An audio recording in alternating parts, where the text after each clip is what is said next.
Bismillahirrahmanirrahim. Assalamualaikum warahmatullahi wabarakatuh. Puji syukur kita haturkan kepada Allah Subhanahu wa Ta'ala yang telah melimpahkan nikmat, taufik serta hidayahnya sehingga kita dapat melakukan perkuliahan pada pagi hari ini walaupun dalam keadaan daring. Salawat serta salam kita curahkan kepada junjungan kita Nabi Agung Muhammad SAW yang mana telah membawa kita dari zaman kegelapan menuju zaman terang benderang, yakni ad-dinul Islam. Pertama-tama saya ucapkan terima kasih kepada Bu Nur Mahmudah MP selaku dosen pengampu mata kuliah filsafat umum yang telah membimbing kita sehingga kita dapat melakukan presentasi pada pagi hari ini. Kedua kalinya saya ucapkan terima kasih kepada teman-teman saya dari kelas HKIB yang mau ikut berpartisipasi dalam melaksanakan diskusi pada pagi hari ini. Kami dari kelompok 5 akan menjelaskan mengenai materi yang bertemakan kelahiran dan perkembangan filsafat Islam pada masa Ibnu Rushdi, Ibnu Sina, dan Ibnu Tufail. Di sini saya sebagai moderator izinkan saya memperkenalkan anggota dari kelompok 5. Yang pertama Rahmanur Aulia, yang kedua Siti Mukhibatul Khairina saya sendiri, dan yang ketiga yaitu Muhammad Aulan Al-Haq. Baik, materi yang pertama akan disampaikan oleh rekan saya yang bernama Muhammad Aulan Al-Haq. Waktu dan tempat dipersilahkan.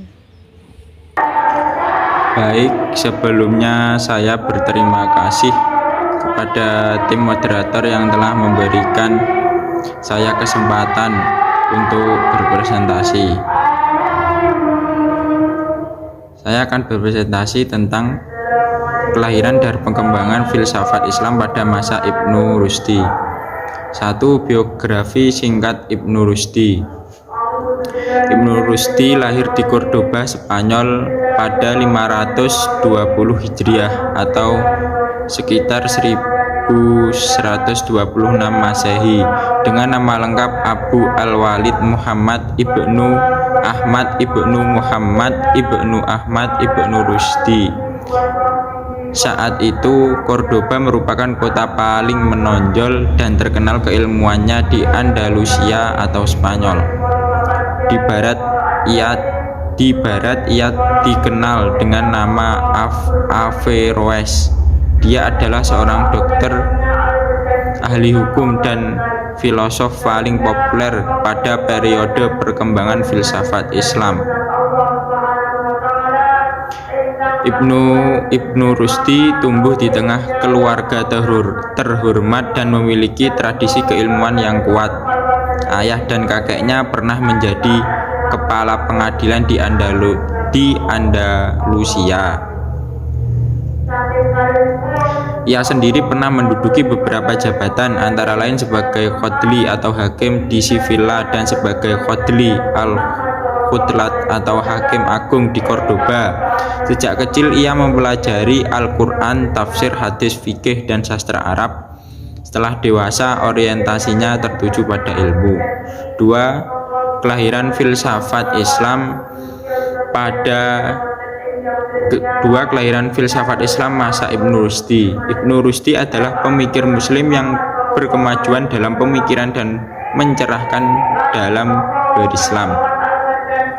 Ia adalah filosof yang berhasil memasukkan pikiran filsafat dalam diskursus syariat. Ia menjembatani perdebatan tentang ijma dengan argumentasi filsafati yang memberikan kemudahan dalam istinbat hukum Islam. Ia mendalami matematika, fisika, astronomi, logika, filsafat, dan ilmu kedokteran. Wajar jika kemudian ia dikenal sebagai ahli dalam berbagai cabang ilmu.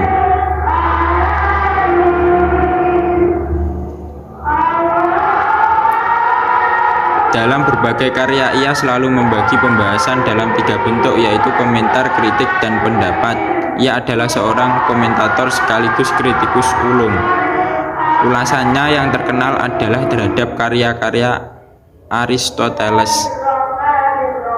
Ia tidak semata-mata memberi komentar tetapi juga menambahkan pandangannya sendiri, suatu hal yang belum pernah dilakukan filosof lain sebelumnya.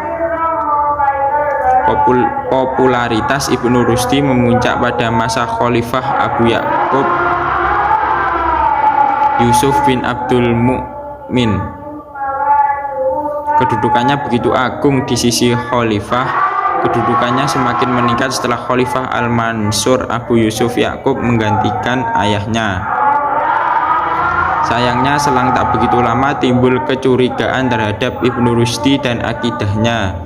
Ia merupakan awal dari rentetan fitnah dan hukuman buang baginya. Ia dipenjara di kota Alisana atau Lucana, Spanyol, tempat pembuangan orang-orang yang akidah serta pemikirannya mengganggu ketentraman negara. 3. Perkembangan filsafat Islam pada masa Ibnu Rushdi. A. Persoalan Ibnu Rushdi. 1. Pengetahuan Tuhan. Ibnu Rushdi membela pendapat Aristo yang memandang bahwa Tuhan merupakan akal murni yang tinggi. 2. Qadimnya alam. Menurut Ibnu Rushdi adalah azali atau tidak bermula, akan tetapi azalinya Tuhan berbeda dengan azalinya alam, karena Tuhan adalah sebab bagi wujudnya alam. 3. Kebangkitan jasmani. Menurut Ibnu Rushdi, orang-orang yang mempercayai kebangkitan rohani semata tidak dapat dihukum kafir karena menyalahi ijma. Di samping itu, pernyataannya yang mengatakan bahwa tidak ada orang Islam yang mempercayai kebangkitan rohani saja.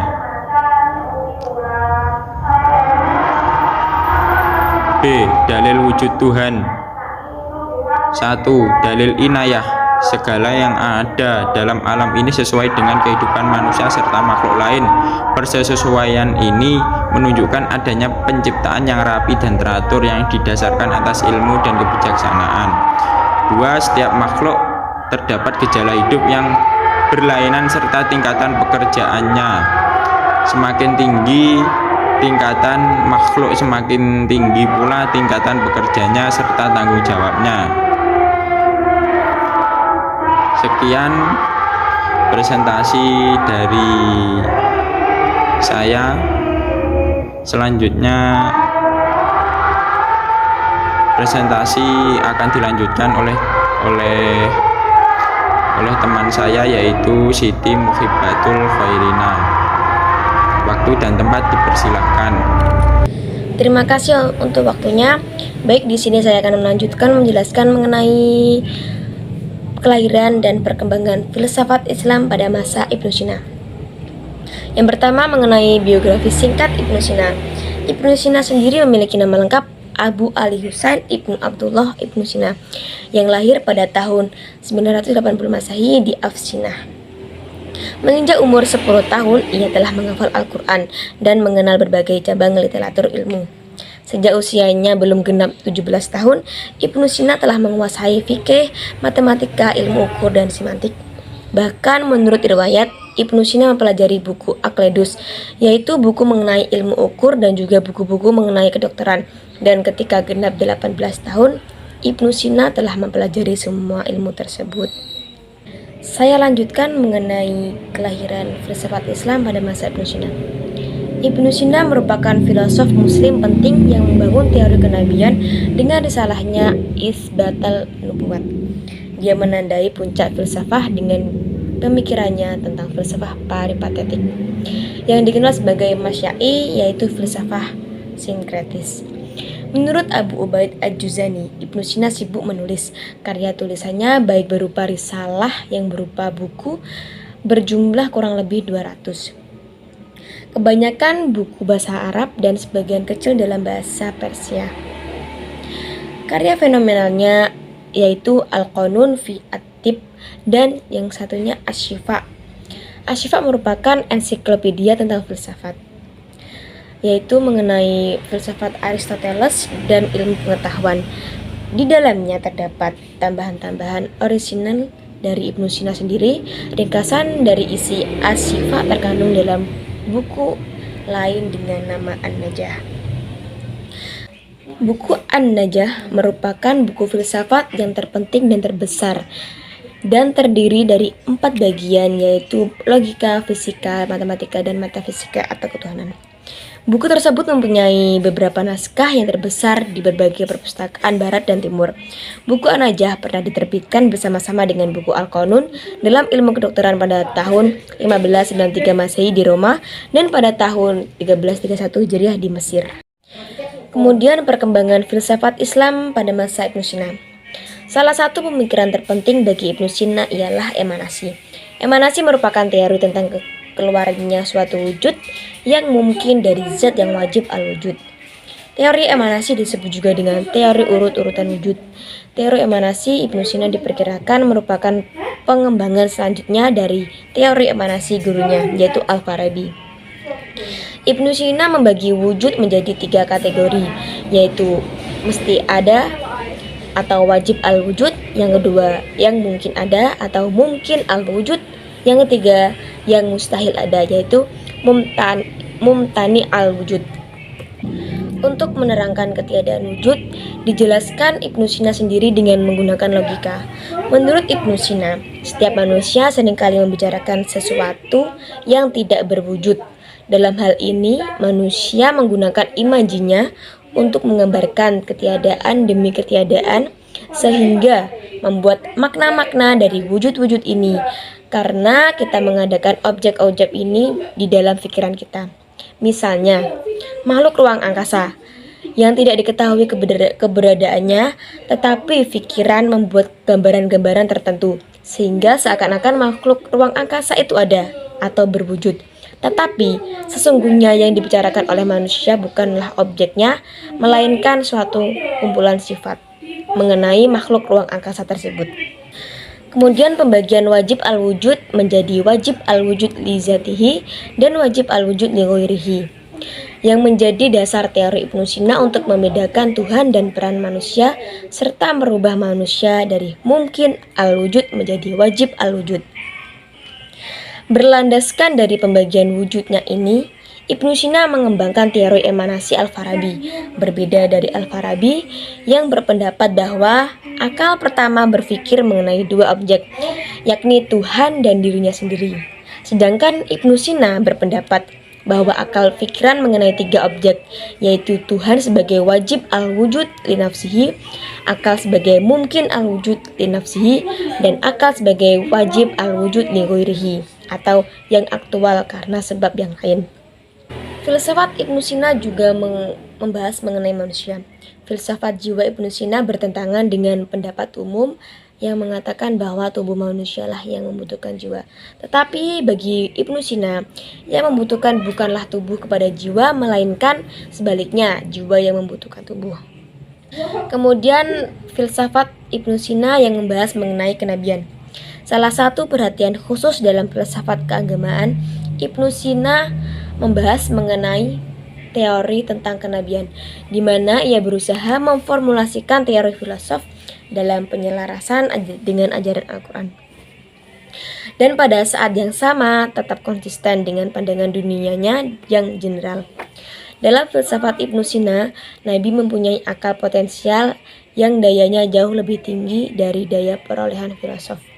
Sehingga tanpa usaha seorang nabi dapat dengan langsung berhubungan dengan akal ke-10 yang juga adalah Jibril. Akal ke-10 adalah akal yang mengatur bumi. Tetapi berbeda dengan pendapat Al-Farabi. Menurut Al-Farabi, hubungan kontak terjadi melalui imajinasi Nabi sendiri. Disinilah letak perbedaan antara Al-Farabi dan Ibnu Sina. Bagi Al-Farabi, hubungan antara Nabi dan akal ke-10 adalah imajinasi. Sedangkan bagi Ibnu Sina, hubungannya dapat dilakukan dalam berbagai cara, karena Nabi dan akal ke-10 diberi akses untuk berkomunikasi. Bagi Al-Farabi dan Ibnu Sina, perbedaan antara Nabi dan filosof adalah bahwa filosof dalam kontak dengan akal ke-10 atau Jibril sebagai upaya menerima ilmu, sedangkan Nabi selain ilmu juga menerima wahyu. Baik, penjelasan selanjutnya mengenai filsafat Islam pada masa Ibnu Tufail yang akan disampaikan oleh rekan saya, yaitu Rahmanur Aulia. Waktu dan tempat dipersilahkan. Baik, terima kasih kepada moderator atas waktu yang telah diberikan. Selanjutnya saya akan mempresentasikan tentang kelahiran dan perkembangan filsafat Islam pada masa Ibnu Tufail. A. Biografi singkat Ibnu Tufail. Nama lengkap Ibnu Tufail adalah Abu Bakar Muhammad bin Abdul Malik bin Tufail. Di barat terkenal dengan sebutan Abu Bakar. Ia lahir di Wadi Asy dekat Granada di Andalus pada tahun 506 Hijriah atau 110 Masehi di kota Guadix, Provinsi Granada. Keturunan Ibnu Tufail termasuk keluarga suku Arab yang terkemuka, yaitu suku Qais. B. Kelahiran filsafat pada masa Ibnu Tufail. Ibnu Tufail adalah orang yang berjasa dalam mengenalkan Ibnu Rushd kepada para pemimpin kerajaan waktu itu. Sehingga Ibnu Rushd disuruh untuk menulis komentar tentang pemikiran Aristoteles. Dalam pemikiran filsafatnya tentang metafisika atau ilahiyah, Ibnu Tufail menjadikan gerak alam sebagai dalil adanya Allah Subhanahu wa Ta'ala. Sesuatu yang bergerak tidak mungkin bergerak sendiri tanpa penggerak yang berada di luar alam dan berbeda dengannya. Penggerak tersebut adalah Allah Subhanahu wa Ta'ala.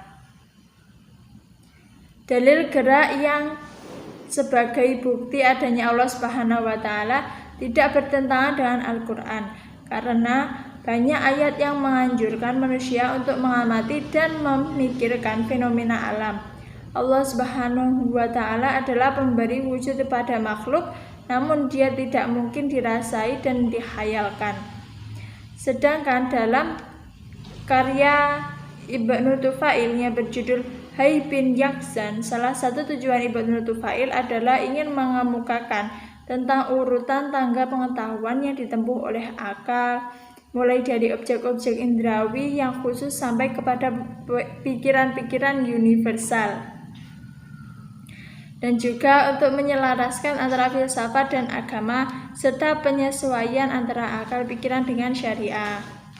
Sebuah karya fenomenal yang berbau filosofis mistis tentang bagaimana akal pikiran mampu menangkap, merenungkan dan menyimpulkan bahwa segala sesuatu ada yang menggerakkan dan penggerak itu adalah Allah Subhanahu wa Ta'ala. Perkembangan filsafat Islam pada masa Ibnu Tufail. Pemikiran merupakan produk budaya dari sebuah masyarakat, di mana seseorang itu hidup, tumbuh, dan dibesarkan, maka pemikiran para filosof Islam tentunya sangat dipengaruhi oleh kondisi sosial budaya dan politik pada masanya. Pada masa kekuasaan Umayyah abad pertengahan, Islam pernah berjaya di Cordova atau Spanyol. Waktu itu Cordova menjadi salah satu pusat peradaban dunia. Budaya seni, sastra, filsafat, dan ilmu pengetahuan berkembang di sana. Tokoh-tokoh besar Islam juga banyak yang lahir di sana dan mereka berhasil menempatkan filsafat sebagai kajian yang berkembang di sana. Oleh karena itu, sebenarnya tradisi pemikiran filsafat sudah diterapkan sejak dinasti Umayyah berdiri. Tradisi-tradisi keilmuan lain seperti syariah, mistis atau tasawuf, dan iluminus atau isyraqi juga terus mengalami perkembangan.